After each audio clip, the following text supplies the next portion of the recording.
Hello guys, I am Rajniya, welcome to my blog. তো guys, এই ব্লগটা হচ্ছে দার্জিলিংয়ের থার্ড ডের বিকেলবেলা।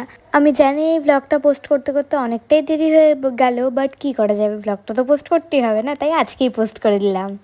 তো আমরা থার্ড ডে বিকেলবেলাতে গেছিলাম ওই মহাকাল মন্দিরে। তো মহাকাল মন্দিরে এর আগের বছর আমরা যেতে পারিনি, কারণ এর আগের বছর আমরা মহাকাল মন্দিরটা খুঁজে পাচ্ছিলাম না। মানে আমরা যেখানে সানরাইজ দেখতে গেছিলাম ওর সামনে আমরা খুঁজছিলাম, বাট আমরা জানতাম না যে আমরা যেখানে চলে গেছিলাম ওর অনেকটা পেছনে আছে মহাকাল মন্দির।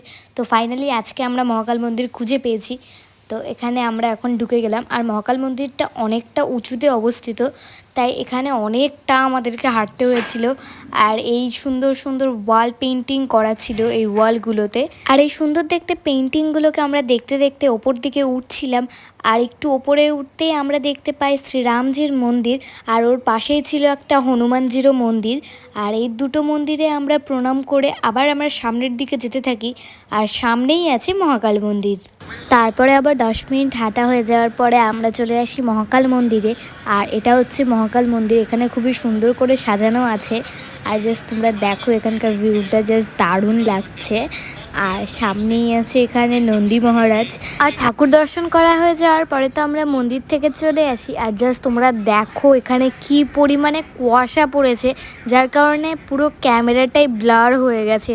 জাস্ট দেখো কি পরিমাণে আজকে কুয়াশা পড়েছে, মেলে এই সাইড থেকে ওই সাইডই দেখা যাচ্ছে না। আর মন্দির থেকে বেরোয় আমাদের পেয়ে গেছিলো প্রচণ্ড পরিমাণে খিদে। ওটার জন্য আমরা এখানে চলে এসেছি একটা রেস্টুরেন্টে কিছু জিনিস খাওয়ার জন্য। তো এখানে আমরা অর্ডার করেছি ফ্রেঞ্চ ফ্রাই আর পনির পকোড়া। আর এখানকার ফ্রেঞ্চ ফ্রাইটা তো খেতে জাস্ট ওয়াও ছিল, বাট পনির পকোড়াটা একটু খেতে মানে অন্যরকম ছিল।